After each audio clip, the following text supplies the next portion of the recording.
Bueno, buen día, iglesia. Qué especial es cantar esa canción. No sé si le pusieron atención a toda la letra. No sé si conocen la historia de esa canción. Ese hombre que compuso la canción perdió absolutamente todo.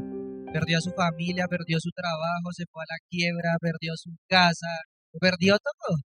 Y al final de su vida lo único que él decía es solo una cosa importante, que yo estoy bien con el Señor. Que el Señor está bien conmigo, no importa nada más. Y esa orden que se da, independientemente de lo que pase, eh, alma, rinde honor a tu Salvador. Qué especial cantarla todos juntos en la iglesia. Estábamos pensando si seguir hoy con el libro de Santiago, pero bueno, como decía el pastor, hace una semana recibimos una noticia triste, pero también de mucho gozo, triste para nosotros, pero de mucho gozo para los Mila, porque ya está en la presencia del Señor. Entonces pensábamos que bueno, era una linda oportunidad para volver a recordar un pasaje en Primera de Tesalonicenses, eh, referente a cuando uno de los santos muere y parte con el Señor, cómo debería ser la actitud de la iglesia y qué verdades deberíamos recordar nosotros cuando un acontecimiento como estos pasa. Entonces, si quieren ir a Primera de Tesalonicenses, capítulo número 4.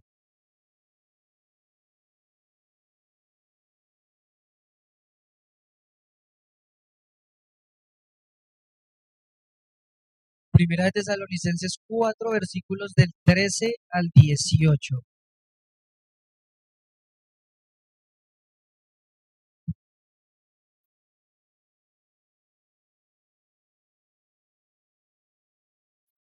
Ese pasaje lo estudiamos ya hace como 2 años más o menos. No vamos a ir por todos los detalles de manera específica en cada versículo, sino que quiero centrarme en dos aspectos importantes. Capaz a modo de resumen, en el primer aspecto importante que quiero centrarme es honrando la memoria de nuestra amada Luzmila y recordando el momento en el que ella está, la esperanza que ella tiene en este momento. Y en segundo lugar, lo que me gustaría hacer énfasis es en la responsabilidad que tenemos nosotros viendo cómo un santo del Señor parte a su presencia luego de haber vivido una vida llena de fidelidad. Entonces quisiera enfocarme en esos dos aspectos. Simplemente a modo de introducción, vamos primero a mirar algunos aspectos relacionados con la ciudad de Tesalónica y con la iglesia de Tesalónica para poder entender bien el contexto en el cual vamos a estar estudiando nuestro pasaje. Simplemente, solo para tenerlo en cuenta, tenemos que recordar que la ciudad de Tesalónica, en este contexto en el que Pablo va a escribir, era la ciudad más grande e importante en la provincia romana de Macedonia y quedaba ubicada más o menos en lo que hoy nosotros conocemos como Grecia al norte. Algo que hacía especial a esta ciudad de Tesalónica era una vía específica que tenía conexión con todos los puntos específicos de toda la provincia romana. Entonces, lo que hacía que a la ciudad de Tesalónica llegaran personas, gran multitud, pero también personas muy importantes. Hay un comentarista bíblico que él dice que, sin exagerar, que el Evangelio haya llegado a la ciudad de Tesalónica fue fundamental para que luego se pudiera extender a toda la provincia romana. O sea, a veces nosotros pensamos en algunas ciudades bíblicas, pero a veces no dimensionamos lo importante que fueron o que Dios permitió que fuera para que el Evangelio pudiera seguir avanzando. Y esta ciudad de Tesalónica es una de esas ciudades importantes, que gracias a Dios el Evangelio llegó a esa ciudad y pudo extenderse de manera más específica y con mayor fruto. Esta ciudad de Tesalónica es una de las pocas ciudades en las que Pablo estuvo que existen hoy todavía y que están pobladas.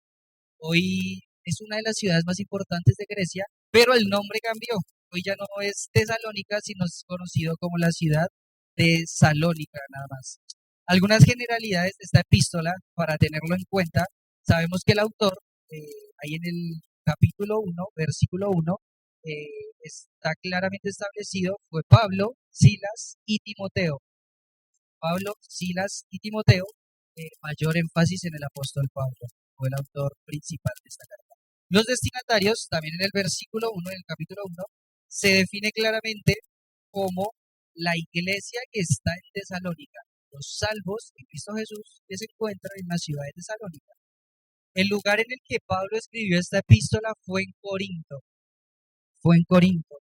Eh, Simplemente haciendo un pequeño recuento, Pablo pasa por Anfípolis, Apolonia, llega a Tesalónica, pero en Tesalónica le toca salir rápidamente, porque unos judíos empezaron una turba porque no querían que Pablo se quedara ahí predicando el Evangelio.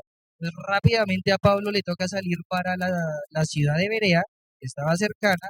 De Berea sale para Atenas, donde también tiene un ministerio fructífero, y luego llega a la ciudad de Corinto. Cuando Pablo está en la ciudad de Corinto, en su corazón de pastor empieza a sentir mucha presión por saber qué le había acontecido a los creyentes que estaban ahí en Tesalónica. Entonces Pablo agarra a Timoteo y lo envía a Tesalónica otra vez, para que pueda ir a animar a los creyentes y también para que pueda llevarle un reporte de lo que está pasando en la iglesia allí en Tesalónica. Aparentemente, Timoteo va a Tesalónica y cuando regresa a Corinto, el informe es muy bueno. O sea, la circunstancia de Tesalónica era una circunstancia muy difícil, pero a pesar de todas las dificultades, los creyentes en Tesalónica estaban respondiendo de una manera fiel. Estaban siendo creyentes fieles, dignos del Señor. Entonces eso es lo que Timoteo le transmite a Pablo, pero sí había algunas cosas que había que ajustar, específicamente en temas doctrinales. Habían entrado, apenas salió Pablo, algunos hombres que empezaron a desacreditar el ministerio de Pablo, empezaron a mentir en contra de Pablo. Algo que empezó a surgir y generar en la iglesia en Tesalónica es que estos hombres dijeron que Pablo había llegado simplemente por un interés monetario, a los tesalonicenses para enriquecerse a mismo. Entonces, cuando nosotros estamos leyendo Primera de Tesalonicenses, el segundo capítulo, que es extenso, es Pablo únicamente defendiendo su apostolado y su ministerio. Eh, Otro aspecto importante que había que ajustar es que después de como de menospreciar y tergiversar el ministerio de Pablo, estos hombres empezaron a hablar temas doctrinales que no estaban de manera correcta. Empezaron a hablar temas doctrinales erróneos en cuanto al trabajo, en cuanto a la honra del trabajo, en cuanto a la segunda venida de Cristo y en cuanto al arrebatamiento. Empezaron a tergiversar cada uno de esos aspectos y esos aspectos empezaron a traer preocupación a la iglesia en Tesalónica. Simplemente un dato pequeño, los tesalonicenses, algunos tesalonicenses, pensaban que Cristo ya había regresado por segunda vez. Pues claro, era una preocupación grande para ellos, porque lo primero que pensaron fue, nos quedamos del arrebatamiento. No creímos realmente entonces en Cristo. Ahora lo que nos espera es la gran tribulación. Y temas relacionados con esos, los tesalonicenses estaban un poquitico confundidos. Entonces Pablo aprovecha y escribe esta epístola para defender su ministerio, para defender su apostolado, pero también para ajustar ciertos errores doctrinales que algunos falsos maestros habían eh, ingresado encubiertamente. Pero también gran parte de la carta tiene una extensa acción de gracia y evidencia de la gracia del Señor en la vida de Tesalónica. No sé si ustedes se acuerdan cuando estábamos predicando toda esta epístola, solo hay una iglesia en la Biblia en la cual el Señor nos ordena que imitemos, y es la iglesia en Tesalónica. Entonces, a pesar de esas cosas que habían que ajustar, realmente el Señor había sido muy bueno con esta iglesia en Tesalónica. Y los creyentes estaban avanzando de una manera fiel y efectiva. Fiel y efectiva. Entonces, simplemente un pequeño resumen ahí en el capítulo 1. Lo que Pablo va a entrar a hacer es dar toda la evidencia de la gracia de Dios en la vida de los tesalonicenses. La manera en la que el Evangelio llegó a la ciudad de Tesalónica y la manera también en la que los tesalonicenses recibieron el Evangelio. En el capítulo número 2, lo que vemos es el ministerio digno de imitar de Pablo. Pablo defendiendo todo su ministerio y dando pruebas contundentes de lo que él hizo todo el tiempo que estuvo en Tesalónica. Y el resumen al cual llegaba Pablo y la iglesia en Tesalónica es que Pablo se desgastó únicamente por amor a los tesalonicenses. Nadie podía señalar a Pablo de que fuera un interesado, ni mucho menos de que estaba utilizando a los tesalonicenses por un eh, fin económico o monetario. En el capítulo número 3, ya Pablo pasa a describir un poquitico más específicamente el interés personal que él tiene por la iglesia de Tesalónica y la razón por la cual envió a Timoteo. La razón por la cual envió a Timoteo. En el capítulo 4 ya vemos un poquitico de normas más específicas que los tesalonicenses tenían que empezar a ajustar. En el capítulo 4 vemos cosas como la inmoralidad sexual, porque los tesalonicenses estaban en un contexto greco-romano y estaban empezando a ser muy influenciados. Entonces Pablo, en su corazón de pastor, quiere empezar a ajustar esos aspectos y el primero que toma es la inmoralidad sexual. Después también habla acerca del liderazgo de la iglesia local, que los creyentes deberían sujetarse y amar a sus líderes. Eh, También amarse unos a otros y procurar estar en paz unos con otros. Son las primeras instrucciones que Pablo empieza a darle acá a la iglesia en Tesalónica y después de todo eso llegamos a nuestro pasaje. Es el capítulo 4, versículo número 13. Vamos a estar desde el 13 al 18. Del 13 al 18. El título de la predicación es La esperanza bienaventurada. La esperanza bienaventurada. Y solo vamos a ver este pasaje en dos puntos. Dos puntitos nomás. El primer punto, esperanza para aquellos que ya partieron. El primer punto, esperanza para aquellos que ya partieron, teniendo en cuenta todo el contexto de nuestra querida amada Luzmila. Y el segundo punto va a ser esperanza y desafío para los que aún vivimos. Esperanza y desafío para los que aún vivimos y quedamos.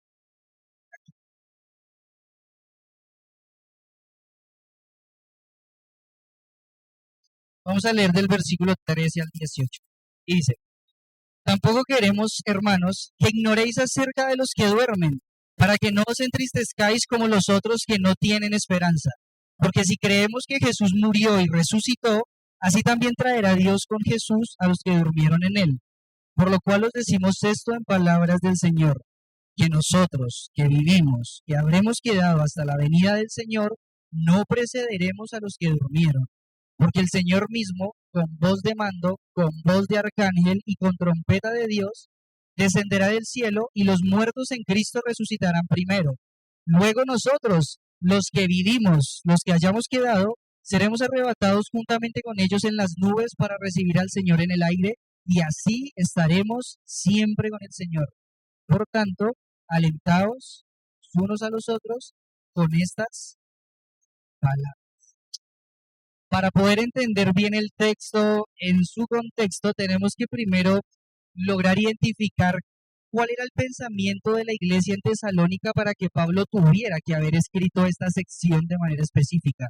Porque ustedes se dan cuenta, en el capítulo 4 del versículo 1 al 12 empieza a dar muchas instrucciones.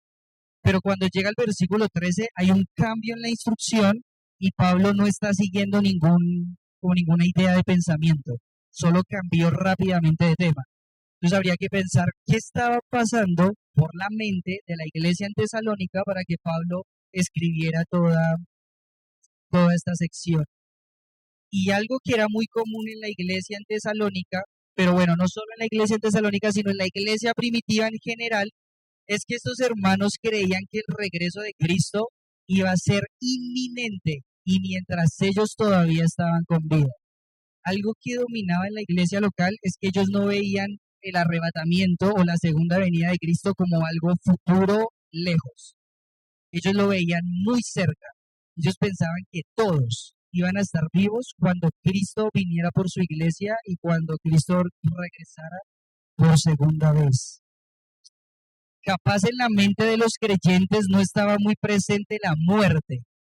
Entonces ya vamos entendiendo por qué Pablo empieza a escribir esta sección. Dentro de la iglesia en Tesalónica aparentemente empezaron a morir muchos hermanos. Por la persecución, por enfermedades, por el abandono de sus familias, de trabajos. No sabemos la razón, pero empezaron a morir muchos creyentes de la iglesia local. Entonces, claro, para la iglesia esto fue un choque, porque si ellos pensaban que Cristo estaba cerca, que el arrebatamiento estaba cerca, la duda que tenía la iglesia es qué va a pasar con los que murieron.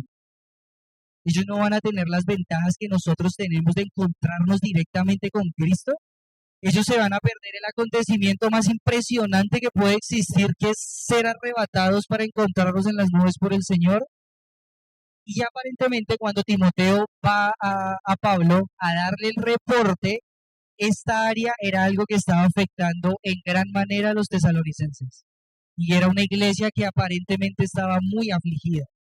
Primero por la pérdida de sus hermanos, pero también porque no sabían lo que iba a pasar con los que ya murieron.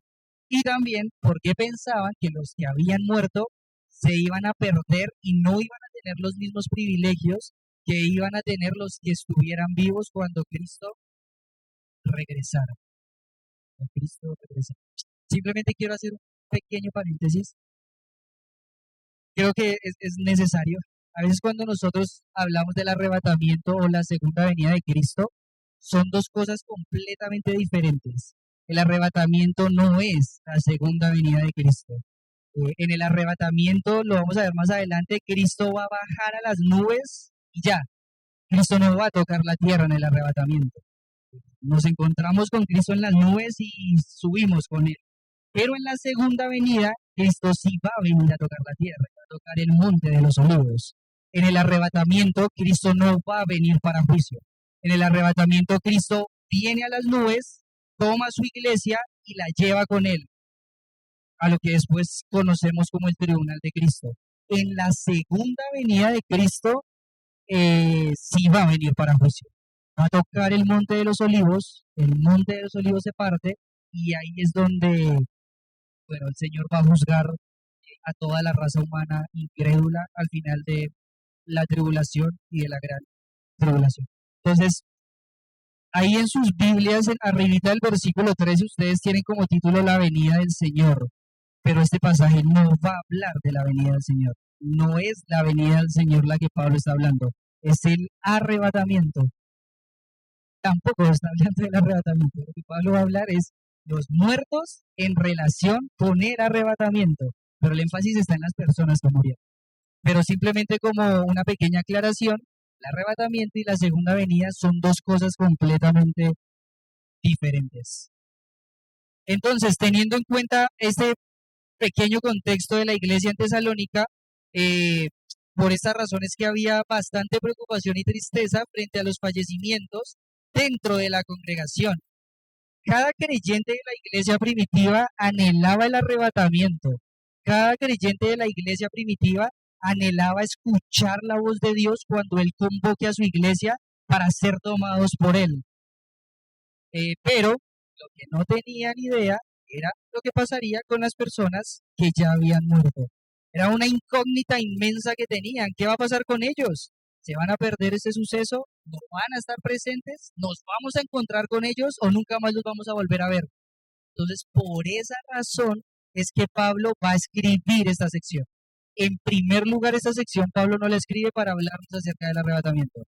Esta sección Pablo la escribe a la iglesia de Tesalónica para que ellos estén tranquilos y enfocados en cuanto a qué va a pasar con sus hermanos, con los santos que ya partieron.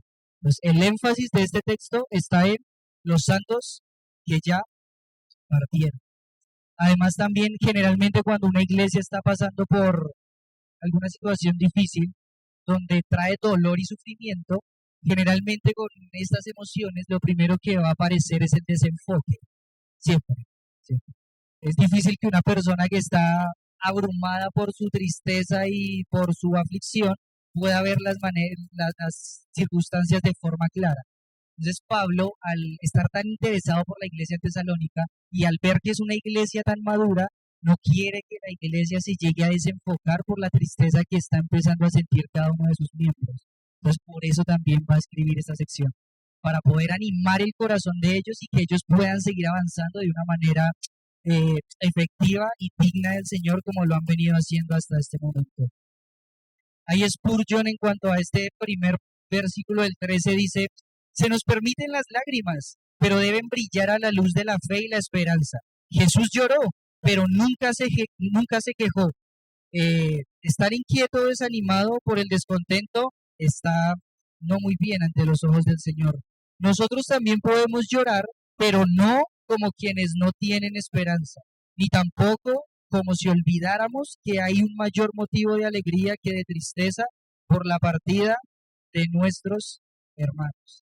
Entonces ahí entramos al versículo 13 y dice, tampoco queremos, hermanos, que ignoréis acerca de los que duermen, para que no os entristezcáis como los otros que no tienen esperanza. No queremos, no anhelamos que ustedes estén ignorando o estén teniendo falta de conocimiento en cuanto a lo relacionado a las personas que murieron. Esa palabra duermen es simplemente un eufemismo que Pablo está utilizando para que no suene tan fuerte. Eh, un pequeño paréntesis también que es necesario hacerlo. Muchas personas utilizan este pasaje y esa frase duermen para hablar de que cuando una persona se muere entra en un estado de descanso o de quietud y que el espíritu y el cuerpo están dormidos. Bueno, eso no es lo que está diciendo el texto. Literalmente el texto está diciendo cuando una persona muere. Ese dormir significa muerte, están muertos. Entonces, Pablo no quiere, Timoteo, Silas no quieren que estos creyentes en Tesalónica estén ignorando o estén faltos de conocimiento en cuanto a lo que va a suceder con las personas que ya fallecieron. Y ahí Pablo también nos da el propósito, para que no se entristezcan como los otros que no tienen esperanza, para que no se entristezcan o para que no estén continuamente respondiendo a una emoción de aflicción. O sea, Pablo no está condenando el sentirse triste por una pérdida, pero lo que Pablo sí quiere es que la iglesia no esté constantemente en un estado de tristeza que los impida o que les impida seguir cumpliendo sus ministerios de una manera efectiva. Por el contrario, lo que quiere Pablo es que esta iglesia sepa lo que va a pasar con los que murieron, para que tengan gozo y que aún tengan esperanza. Y aunque haya dolor y lágrimas, lo que Pablo quiere y lo que Pablo va a hacer específico es que sea más fuerte el gozo y la esperanza. Aún en el dolor, en la pérdida, no se debería opacar la verdad y la esperanza gloriosa que hay detrás. Ahí también cuando Pablo dice como los otros que no tienen esperanza, Pablo es específico. Y cuando dice los otros, está hablando de los que no son creyentes. La persona que no es creyente no tiene esperanza después de la muerte, como sí la tienen los cristianos. Un autor decía, la única esperanza del cristiano que no comparte con los no creyentes es la bendita esperanza del regreso de Cristo por los suyos, tal como lo había prometido, tal como lo había prometido. Algo que nos distingue a los creyentes de los no creyentes es ese anhelo y esa seguridad del regreso de Cristo por su iglesia para ser suyos o pertenecerle por toda la eternidad. Alguien que no es creyente no tiene esperanza. Alguien que no es creyente no puede anhelar la muerte. Alguien que no es creyente no puede ver la muerte más allá del dolor y el sufrimiento, porque no hay nada más. Esa palabrita también, esperanza, nosotros la podríamos describir más o menos como esperar algo con anhelo, con expectación, ansiedad o inquietud intensa que produce la espera de una cosa de interés. Eso es lo que es la esperanza. ¿Y los creyentes en qué tenemos esperanza? Específicamente cuando nos enfrentamos a la muerte, de que todo no termina ahí, de que simplemente la muerte va a ser un paso a la eternidad con nuestro Salvador.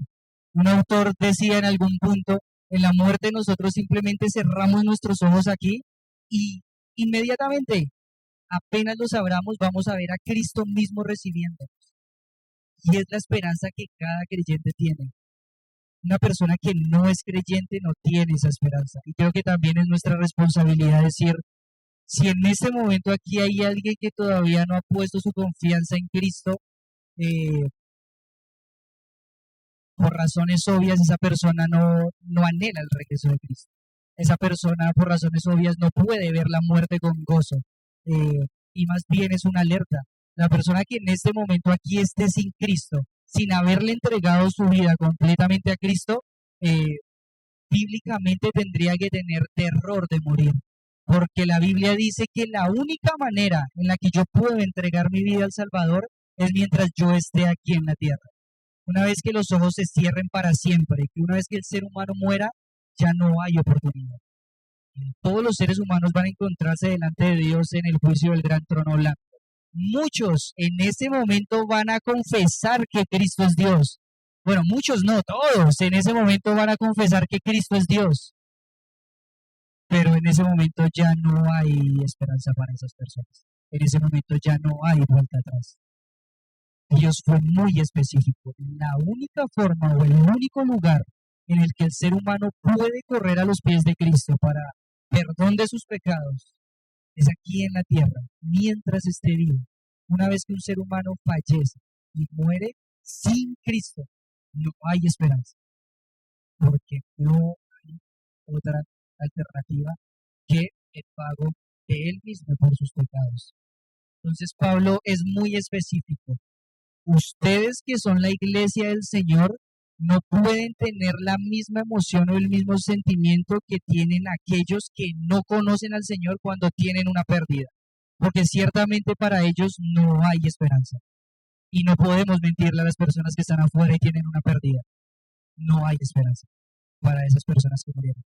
No hay esperanza. Pero para la iglesia del Señor, cuando muere uno de sus santos, por supuesto que hay esperanza. Y cambia totalmente la situación. Claro que hay esperanza y es lo que Pablo quiere transmitirle aquí a la iglesia de Tesalónica. Versículo 14. Porque si creemos que Jesús murió y resucitó, así también traerá Dios con Jesús a los que durmieron en él. Así también traerá con Jesús a los que durmieron con él. De manera más literal, Pablo pudo haber dicho, porque si nosotros estamos confiando ciegamente, no tenemos ningún tipo de duda si nuestra convicción a muerte está en que Cristo murió y resucitó, de la misma manera vamos a creer que Dios a los que han dormido en Cristo o de los que han dormido a través de Cristo, o sea, los que ya pertenecen a Cristo, Dios mismo los va a conducir nuevamente a nosotros juntamente con Cristo. Juntamente con Cristo. Entonces, si nosotros tenemos nuestra plena confianza en que Jesús murió y resucitó, la misma confianza, Pablo está diciendo, tenemos que tener en que Dios a nuestros santos que ya murieron de entre nosotros, Él los va a resucitar y nosotros los vamos a volver a ver. Los va a traer juntamente con Cristo. Los va a trasladar, los va a guiar. No hay separación jamás entre el creyente, aunque esté muerto físicamente, y Cristo. Una vez que una persona ha entregado su vida al Señor y le pertenece a Cristo, no hay separación. Y aún estando muerto, sigue unido a Cristo y Dios le resucitará y le traerá nuevamente. Nada los podrá separar, ni habrá desventaja alguna. Versículo 15. Por lo cual os decimos esto en palabra del Señor, que nosotros, que vivimos, que habremos quedado hasta la venida del Señor, no precederemos a los que durmieron. Cuando Pablo dice, esto se los voy a decir en palabra del Señor, aparentemente es que Pablo aquí está dando una revelación nueva que a los tesalonicenses no les había sido dada. Pablo esta enseñanza no se las había dado a los tesalonicenses. Cuando dice esto se los voy a decir en palabra del Señor, es directamente del Señor, con la autoridad del Señor, las mismas palabras que el Señor le dio a Pablo. Entonces, ese versículo, este mensaje específico para la iglesia de Tesalónica era nuevo. Aunque la iglesia de Tesalónica era una iglesia muy madura en cuanto a la doctrina escatológica del futuro, este aspecto específico no lo habían escuchado todavía. ¿Y qué es lo que no habían escuchado? Dice Pablo, que nosotros, los que estamos viviendo todavía, los que hemos sido dejados aquí alrededor, los que habremos quedado hasta la venida del Señor, no precederemos a los que durmieron, Esa palabra no precederemos da el énfasis de que nosotros no vamos a ir delante de ellos o de que nosotros no vamos a tener ningún tipo de ventaja o beneficio que los muertos no tengan. Entonces, prácticamente lo que Pablo les está diciendo es lo siguiente. Ustedes están preocupados pensando de que los que murieron no van a tener los beneficios que nosotros estamos teniendo. Pero no. La realidad es esta. Antes del arrebatamiento, Dios mismo va a resucitar a las personas que murieron en Él. Nos vamos a encontrar y a continuación, inmediatamente, todos, ellos y nosotros, vamos a ser arrebatados. Nosotros no vamos a ir primero. Ellos no van a ir primero. Todos juntos. Vamos en igualdad de condiciones al mismo tiempo para ser arrebatados por el Señor. No precederemos a los que durmieron. Nosotros no vamos. Nosotros no tenemos privilegios o nosotros no tenemos ventaja. Entonces me pongo a pensar en el caso de Luzmila específicamente. ¿Qué va a pasar con Luzmila? Luzmila ya partió de aquí de nosotros, pero entendiendo este texto, lo que dice es que nosotros la vamos a volver a ver.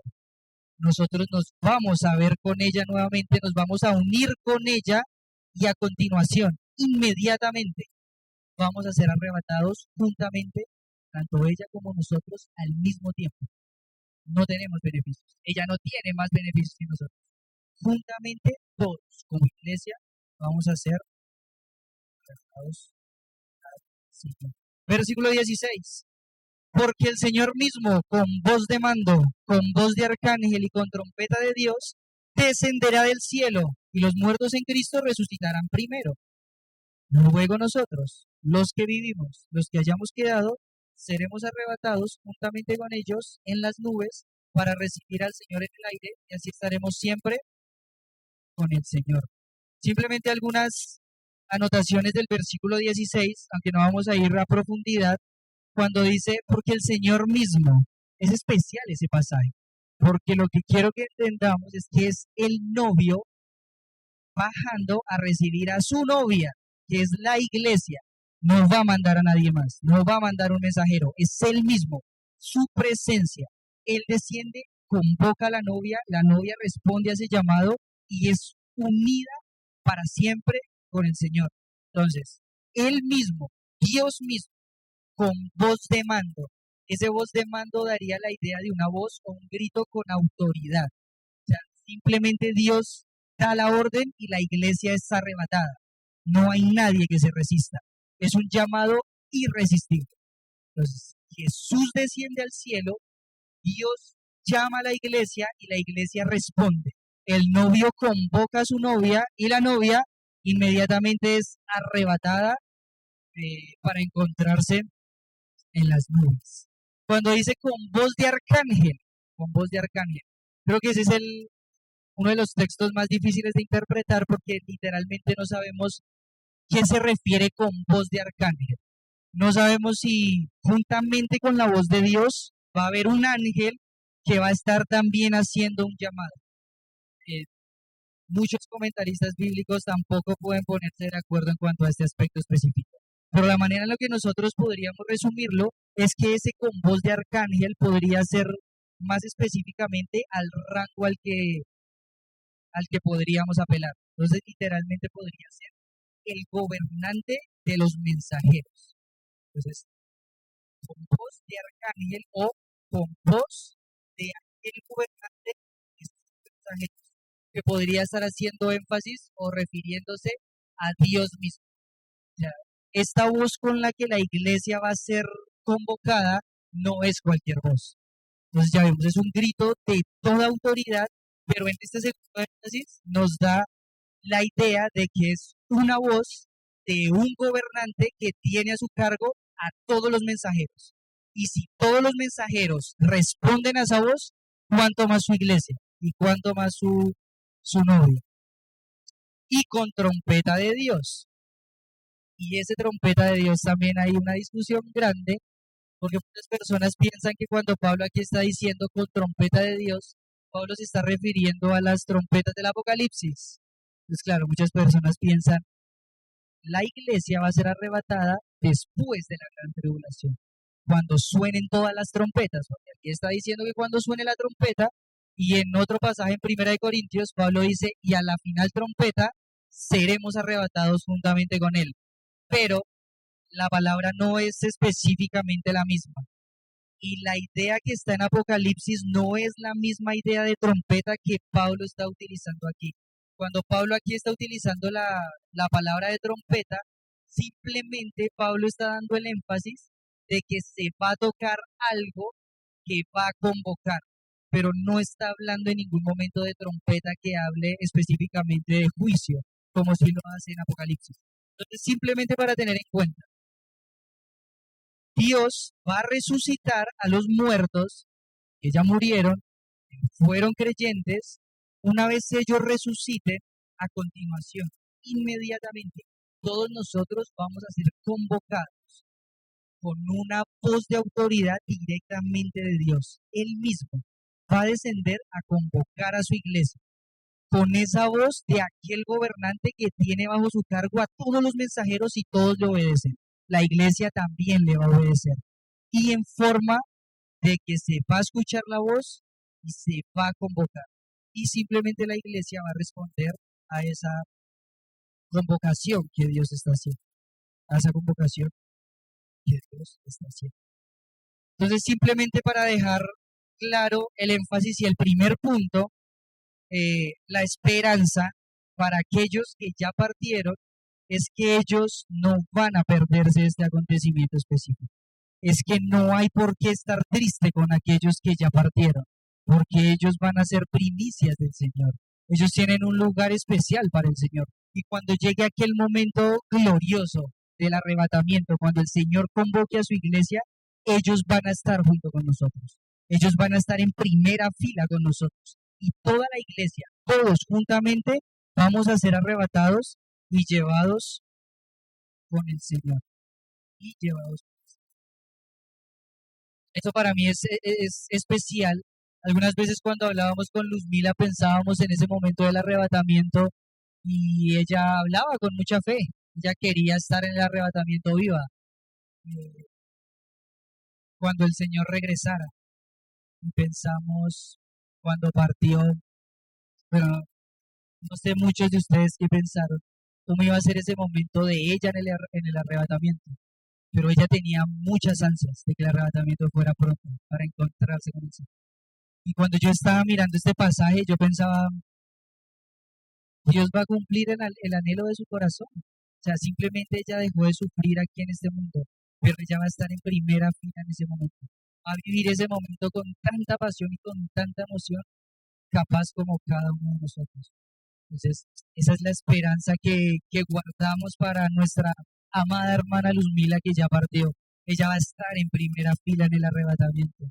Simplemente dejó de sufrir, simplemente partió en este momento, pero ella va a regresar. Y el Señor no la va a devolver y la vamos a volver a ver. Cara a cara la vamos a volver a ver. Y juntamente con ella vamos a subir para responder al llamado del Señor. Cuando estaba pensando en este pasaje, pensaba que a veces me pongo muy imaginativo y pensaba, ¿cómo va a ser ese momento cuando Luzmila esté en el arrebatamiento? ¿Qué cara va a tener Luzmila en ese momento? Va a ser muy gozoso para ella, para nosotros verla con su sonrisa otra vez en ese momento específico subiendo para con el Señor, va a ser algo muy especial, muy especial. Entonces la esperanza para aquellos que ya partieron con el Señor es que ellos van a ver lo que tanto anhelaron. Ellos van a ver al Señor, al novio, convocando a su novia y ellos van a estar en primera fila junto con nosotros. No van a perder nada, no van a tener que reprocharse, simplemente resucitan, nosotros nos encontramos con ellos y nos vamos juntamente con ellos. Y el segundo punto de la enseñanza, esperanza y desafío para los que aún vivimos. Esperanza y desafío para los que aún vivimos. Dice el versículo 17, luego nosotros, los que vivimos, los que hayamos quedado, seremos arrebatados juntamente con ellos en las nubes para recibir al Señor en el aire y así estaremos siempre con el Señor. Esa palabrita luego literalmente significa a continuación, instantáneamente. No hay un tiempo de espera. Dios lo resucita y a continuación, de manera inmediata, nosotros, los que estemos con vida, los que hayamos quedado, seremos arrebatados con aquellos que murieron. Esa palabra arrebatados da el énfasis de tomados con fuerza o tomados con violencia. Da la idea cuando un ladrón va a tomar algo que no le pertenece y lo hace de manera brusca, saliendo inmediatamente. Entonces, cuando nosotros pensamos en el arrebatamiento, tenemos que tener esa idea. Dios va a tomar a sus creyentes de manera repentina, en un abrir y cerrar de ojos. No va a haber tiempo para pensar. Va a ser un arrebatamiento violento, pero no violento en el acto en sí, sino violento en el instante en el que va a pasar. En el que va a pasar. Cuando llegué a este punto, pensaba cómo esta verdad del arrebatamiento o cómo esta verdad de que una vez que los muertos Cristo resuciten, nosotros nos encontremos con ellos para ser arrebatados, cómo esa verdad tiene que moldear nuestro corazón en este momento, porque es una verdad gloriosa. O sea, saber que el arrebatamiento, cuando Dios decida y cuando Dios dé la orden y cuando Dios convoque, va a ser de manera inminente. Las decisiones que no se tomaron no se van a tomar. Es de manera inminente. Los deseos que tenía ya no importan, porque es de manera inminente, de manera violenta, brusca. Pasó y ya no hay vuelta atrás. Entonces pensaba, bueno, como iglesia, primero en la iglesia en Tesalónica, y nosotros cómo esa verdad tiene que transformar nuestra manera de vivir en este momento. ¿Por qué Pablo le escribe esto específicamente a la iglesia de Tesalónica? ¿Por qué? Porque simplemente no les dijo, bueno, ellos van a estar en el tratamiento y ya. ¿Por qué Pablo les hace este énfasis de que estos tesalonicenses van a estar ahí, pero que el arrebatamiento va a ser de manera violenta e inminente? ¿Con qué propósito? Bueno, el propósito, acuérdense lo que dijimos al principio, cuando hay desánimo viene el desenfoque. Pablo no quiere que esta iglesia esté desenfocada. Es una iglesia que está triste. Pablo les ajusta el pensamiento para que piensen de manera correcta, pero ahora Pablo los... Listo, ya les acabé de decir lo que va a pasar con los muertos. Ya los muertos quedan atrás. Estamos nosotros vivos acá. Y ahora les doy la noticia de que el arrebatamiento es inminente, de manera violenta. ¿Cómo van a afrontar ustedes el tiempo que les resta aquí en la tierra? Iglesia de Tesalónica, ¿cómo van a responder ustedes ante esa verdad? ¿Van a desenfocarse? ¿Van a seguir en lo mismo? Recuerden, va a ser de manera violenta. Las decisiones que no se tomaron no se van a tomar. Los pasos que se tenían que dar no se van a dar. Los deseos que tenían en cuanto al servicio ya no importan, pero todavía están acá. Y les estoy hablando a ustedes que todavía están vivos. Va a ser de manera violenta y repentina. ¿Cómo van a responder ustedes ante esa verdad? No pueden quedarse quietos. Tienen que seguir dando frutos. Tienen que ir y seguir siendo una iglesia digna de imitar. Olviden o pasen la página de los muertos. Ellos van a regresar, pero ustedes, ¿cómo van a terminar sus vidas? Necesito que terminen bien. Ya les di la verdad y el principio glorioso de lo que va a pasar con ellos. Pero ahora necesito hablarles a sus corazones. Necesito que ustedes terminen de manera correcta y que estén preparados cuando el novio venga por ustedes. Si quieren acompañarme un momentico a 1 Corintios 7.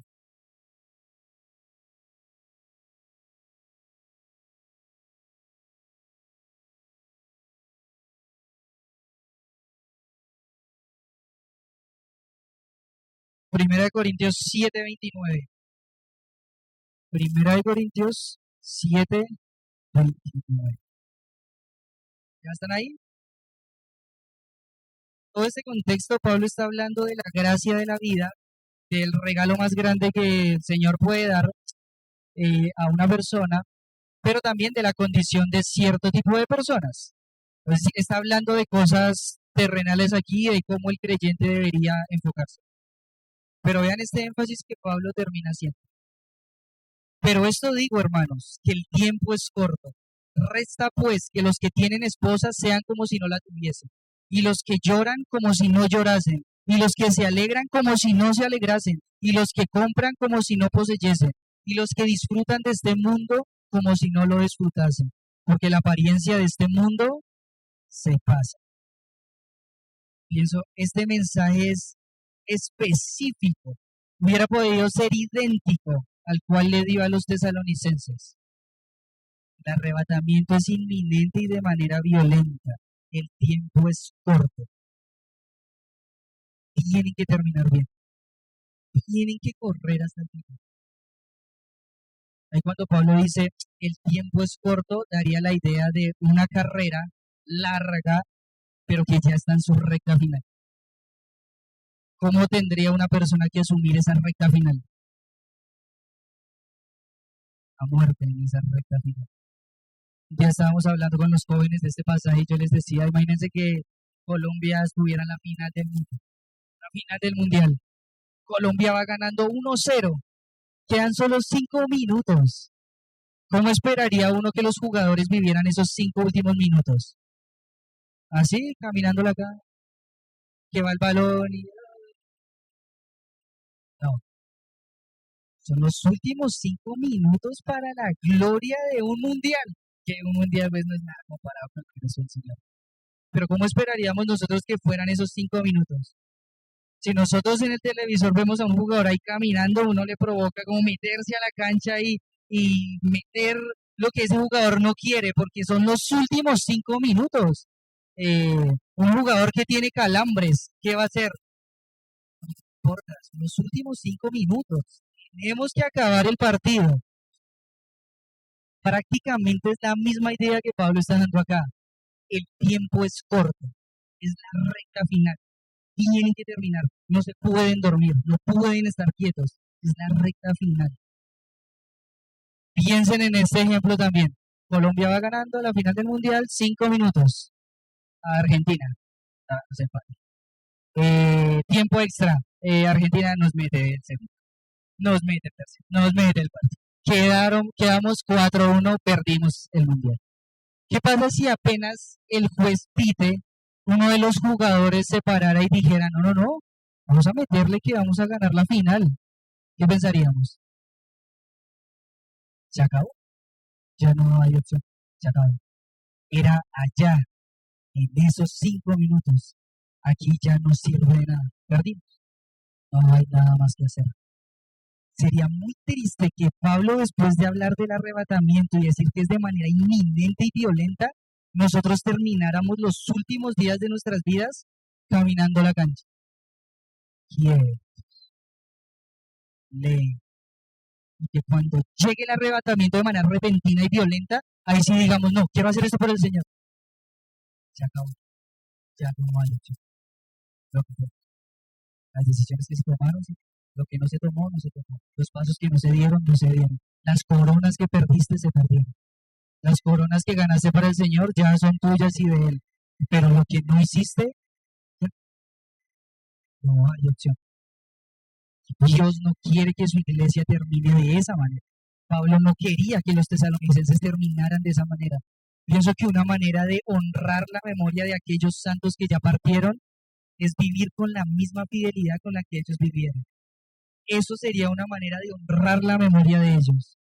Pienso, cuando esta semana los escuchaba a cada uno de ustedes dar testimonio de Luzmila, todos pensaban que era una mujer que compartía el evangelio, que los animaba, que era una mujer de oración, que se acercaba a ustedes y les decía, ¿por qué quiere que oremos? ¿Cuál va a ser la próxima petición de oración? Bueno, una manera especial de honrar la memoria de Luzmila es seguir la fidelidad que ella tiene. No menos. Continuar prácticamente como si Luzmila nos pasara la posta en la carrera de relevos y nos dijera, vas tú, yo ya corrí y llegué aquí, terminé de manera fiel, no tengo nada que reprocharme, todo lo viví de manera fiel, te toca a ti, ¿cómo lo vas a vivir tú? ¿Vas a agarrar esa posta y vas a irte caminando? No. Creo que cuando uno está también en una carrera de relevos, cuando el participante viene y me pasa la posta y él viene bien, lo único que uno está pensando es yo tengo que saber retribuirle el esfuerzo que él ya hizo. Sería una falta de respeto que él se hubiera matado toda esta carrera, me pasa la posta y yo me voy caminando. Sería una falta de respeto, porque él se esforzó. Yo tengo que esforzarme, porque ahora me toca a mí. Él ya lo hizo y me pasó la posta, voy yo. Entonces, pensemos en el mismo ejemplo con Luzmila. ¿Cómo vamos a correr? Versículo 29 sigue diciendo ahí de Primera de Corintios 7. Eh, por esto digo, hermanos, que el tiempo es corto. Resta pues que, los que tienen esposas sean como si no la tuviesen, los que lloran como si no llorasen, los que se alegran como si no se alegrasen, los que compran como si no poseyesen, y los que disfrutan de este mundo como si no lo disfrutas. Prácticamente la idea que Pablo está dando con cada uno de estos ejemplos es no nos aferremos a lo que se queda aquí en la tierra porque el tiempo es corto. Tienes esos beneficios, excelente, hay algo más importante delante, corre por lo que está delante. No te enfoques en las cosas que no van a trascender. Bien, es la recta final. No puedes desenfocarte en esto. Me acuerdo cuando el pastor Matías predicaba 1 Corintios 9 aquí en la iglesia. Es como si uno estuviera corriendo a la aventura. Yo estoy corriendo mirando la meta y en un momento a otro miro para allá y salgo a correr para allá. Y después miro para allá y salgo a correr para allá. No, esa no es la manera de terminar. Esa no es la manera de terminar nuestra carrera entendiendo que el arrebatamiento es de manera inminente y violenta. Si yo entiendo que es inminente y violento, yo voy a tener mi mirada puesta en la meta para terminar la meta. No hay otra opción. No hay otra opción. No debería haber otra cosa en nuestro pensamiento. Entonces, no podemos dejar que las cosas que están aquí nos aten a tal punto de que nos desenfoquen de lo que realmente importa. ¿Y qué es lo que realmente importa? El novio viniendo por su novia. Yo tengo que estar listo. Tenemos que estar listos. Luzmila se fue lista. Nosotros tenemos que estar listos. Tenemos que terminar. Termina ahí el versículo 31. Porque la apariencia de este mundo se pasa. Cuando Pablo dice la apariencia de este mundo se pasa, aparentemente da la idea, o Pablo tenía en su mente la idea de un teatro. ¿Ya han visto cuando en un teatro se cambia el escenario? ¿Cómo se cambia el escenario en un teatro? De manera rápida, porque hay que pasar a la siguiente escena. Entonces Pablo está diciendo, no te puedes quedar en la escena, porque la escena pasó. Ya la escena anterior no existe más, pasó. ¿Querías algo con la escena anterior? Bueno, ya no, porque ya pasó. La apariencia de este mundo se pasa rápido. No te puedes quedar enfocado en lo que está pasando en este momento, aferrándote aquí y a la hora. Se pasa. Entonces, nuevamente, la idea de Pablo en este pasaje específico de 1 Corintios, y ya volvemos a 1 Tesalonicenses. El tiempo es corto. Ya los santos que corrieron terminaron de manera fiel. Nos toca a nosotros. Hay que terminar la carrera. La apariencia de este mundo se va a pasar. No nos podemos quedar reprochándonos lo que hicimos o lo que no hicimos. Con algunos jóvenes pensábamos, creo que hemos visto aquí a muchas personas que hoy ya no están. Ya no están. No siguieron corriendo la carrera. En ninguna manera nosotros somos mejores que ellos. En ninguna manera. Pero si estamos aquí es únicamente por la gracia de Dios y solamente porque Dios quiso. ¿Cómo vamos a terminar? No importa lo que hayamos hecho hasta este momento, no importa las manchas que tengamos, no importa el pecado que tengamos encima. Si estamos aquí es porque Dios nos tiene en la recta final. No importa nada más. Hay que terminar. No importa. Hay que terminar. Pienso otra vez en un ejemplo de fútbol. Un jugador que, no sé, en la semifinal se marcó un autogol. Ese. Vendió un gol más. Y le dan la oportunidad de jugar esos últimos 5 minutos de la final. ¿Cómo va a entrar ese jugador? No, pues, no, es que yo vi que el partido no. Me dieron la oportunidad de este partido, no importa el partido anterior, es este. Y son 5 minutos nomás. Como en el fútbol se dice, a muerte esos últimos 5 minutos. No importa lo que pasó, importa lo que está en este momento. Tiene que ser la misma actitud del creyente. No importa lo que pasó. Si el Señor me tiene aquí, si hubo arrepentimiento, me aparté del pecado, el Señor restauró, el Señor perdonó y el Señor me tiene aquí, hay que terminar. No hay otra opción. Hay que terminar hasta el final. No podemos pensar en otra cosa. Y es precisamente lo que Pablo quería que la iglesia en Tesalónica entendiera. Tienen que terminar bien. Están siendo una iglesia diligente y digna de imitar, pero tienen que terminar bien porque es la recta final. No pueden distraerse. Lo que el Señor les dio para hacer, háganlo. Lo que el Señor permitió que estén haciendo, háganlo. Las responsabilidades que les dio, cúmplanlo. No se desenfoquen y corran hasta el final. Corran hasta el final. El último ejemplo de fútbol. Estamos ya el otro año es el Mundial. El otro año es el Mundial. Pienso que en la vida de un futbolista no hay nada más por lo que ellos trabajen que ser convocados por su selección para el Mundial. No hay nada más. Pueden ganar todos los títulos que quieran, pero ¿qué quiere un futbolista? Ser convocado para defender los colores de su país en el Mundial. Entonces, cuando los que vemos fútbol, nosotros vemos que los meses anteriores a un Mundial, los jugadores se matan en esa cancha, porque ellos quieren que sus nombres estén inscritos en la lista del Mundial. También un futbolista sabe que cuando el Mundial está muy cerca, no puede ir a jugar de manera blandita, porque si un jugador va de manera blandita, el otro que quiere estar en el Mundial va a ir fuerte. Y si este va blandito y él va fuerte, lo va a lesionar. Esto no va al Mundial. O sea, los jugadores entienden, estamos a puertas de un Mundial, yo voy a esforzarme porque quiero estar en el Mundial y yo voy a ir a muerte a cada jugada porque nada me puede sacar. Entonces pienso, si un futbolista piensa eso de una convocatoria a un Mundial, ¿cuánto más el creyente debe vivir sus últimos días entendiendo que su nombre ya está en la convocatoria del novio? No podemos ir de manera blandita para que alguien nos lesione. No podemos ir de manera blandita para que el pecado nos saque o nos destruya. Hay que ir a muerte esa carrera final, ese partido final, esa convocatoria final. Un futbolista se mata porque quiere estar en la convocatoria. Bueno, nosotros cómo vamos a responder, sabiendo que ya estamos en la convocatoria del novio. Solo es que él regrese. Y el Señor ha sido muy claro. Está cerca. ¿Cómo tiene que ser nuestra reacción en esa recta final? Yo no voy a permitir que nadie me lesione. No voy a permitir. Tengo que ir fuerte. No voy a ir blandito, con convicción específica. Tengo que ir de manera específica.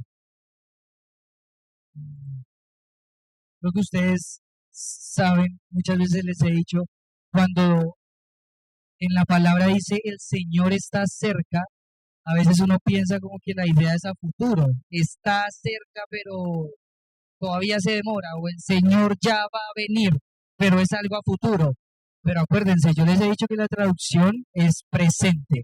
O sea, lo que Jesús literalmente dijo es, estoy en camino, estoy yendo, ya me levanté y ya voy hacia allá. O sea, no es futuro, es presente, ya estoy yendo. Es inminente la llegada, inminente. Pienso que cuando Dios haga esa convocatoria, si quieren volver a Primera de Tesalonicenses para ir terminando, cuando Dios haga esa convocatoria y suene el sonido de trompeta, Dios convoque a la iglesia, ¿cuántos pensamientos se van a venir a nuestra mente? O sea, claro que va a haber un pensamiento de gozo. Señor, por fin voy a estar contigo. Pero ¿cuántos pensamientos de arrepentimiento no se van a venir a nuestro pensamiento? Ay, Señor, no, porque yo quería hacer esto por ti. Señor, no pude demostrar fidelidad en esta área. No pude demostrar convicción en esta área. No estoy preparado. El Señor fue muy claro, estoy yendo. ¿Cuál es la responsabilidad de la iglesia? O sea, en primer lugar, la responsabilidad de la iglesia en Tesalónica, ¿cuál era? Tienes que estar lista.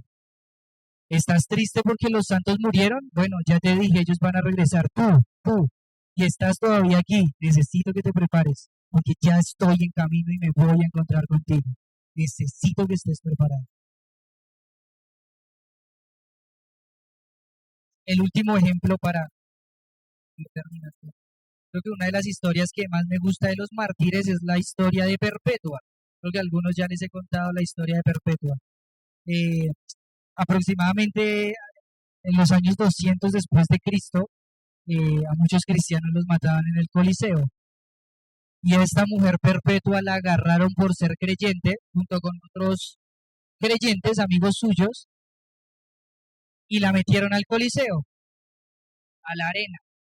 Y lo que pasaba en la arena es que soltaban a las bestias, a todos los animales, para que los mataran. Entonces ahí estaba Perpetua con su pastor, con otros creyentes, y soltaron a las bestias. Claro, Perpetua, no sé qué animales específicos eran, pero la revocaban, la corneaban, o sea, estaba muy mal Perpetua ya. Y en algún momento Perpetua se levanta y se empieza a arreglar su cabello, se empieza a peinar. Entonces le preguntan, Perpetua, ¿pero qué te pasa? Te estás a punto de morir, ¿por qué te estás arreglando? Y resulta que en ese contexto el estar desarreglado significaba un estado de tristeza y de luto. Entonces Perpetua dijo, yo no me voy a encontrar delante de mi Señor en un estado de tristeza. Se paró y se arregló porque quería estar lista a encontrarse con su Señor.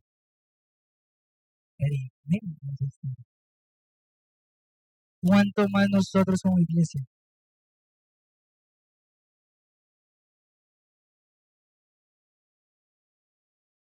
Esa última carrera queda poco más. Tenemos que presentarnos de una manera digna de nuestro amor, digna del novio, una esposa que se está preparando y que está lista para decirle, sí, ven, Señor Jesús, hay que terminar bien. No sirve de nada si nosotros simplemente sabemos que el arrebatamiento está cerca.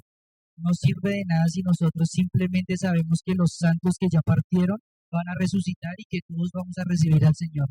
Esa verdad tiene que transformar nuestra manera de vivir estos últimos años de vida aquí en la tierra. Tenemos solo una meta y es llegar. No hay otra meta. Tenemos que terminar bien. Entonces, este es el momento. Si hay cosas que hay que hacerlas ya. Si hay decisiones que hay que tomarlas inmediatamente. Si hay pecado que hay que abandonar, confesarlo, hay que hacerlo ya. No esperemos hasta que el juez pite y ya no haya nada más que hacer. Es hoy. Y pienso, este puede ser un mensaje en el que el Señor muestra de su gracia. Si estamos aquí es únicamente por la gracia del Señor. Hay que terminar bien. El tiempo es corto. Y terminamos con el versículo 18. Por tanto, de 1 Tesalonicenses 4:18, dice, por tanto, alentaos los unos a los otros con estas palabras. Nos animamos unos a otros con estas palabras. ¿Cuáles palabras? Los santos que ya partieron van a resucitar. Nosotros que estamos vivos tenemos que terminar bien para que cuando nos encontremos estemos todos preparados para encontrarnos delante del Señor. Y simplemente ya último comentario para terminar. Si en este momento hay una persona que no es salva, que no ha depositado su confianza en el Señor Jesús, si no le ha pedido que lo salve, este es el momento específico. La carrera no se ha acabado y el Señor no está juzgando ni está reprochando nada. Lo único que está haciendo el Señor en este momento es volver a hacer un llamado. Necesito que corras a mí para que te dé la salvación y ponerte en la carrera, en la recta final. No importa nada más, no importa cómo has vivido hasta este momento. Arrepiéntete, pide salvación al Señor y Él la va a otorgar para que puedas terminar bien la recta final de la carrera. No hay que esperar más. El Señor ha sido muy paciente. ¿Y qué mensaje tan esperanzador?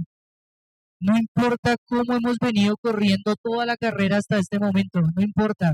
El Señor quiere ponernos en la recta final. Es la recta final lo que importa. Entonces, si hay aquí en este momento alguien que no ha creído en Cristo, que no ha rendido su voluntad a Cristo, que no se ha sujetado a la autoridad de Cristo, el mensaje es el mismo mensaje de esperanza. El día de salvación es hoy, porque yo quiero que tu nombre esté en la convocatoria final y que cuando yo llame tú subas y que no te quedes, porque van a ser los peores años de la humanidad. Hay que terminar la carrera bien y Dios da gracia para que lo termine.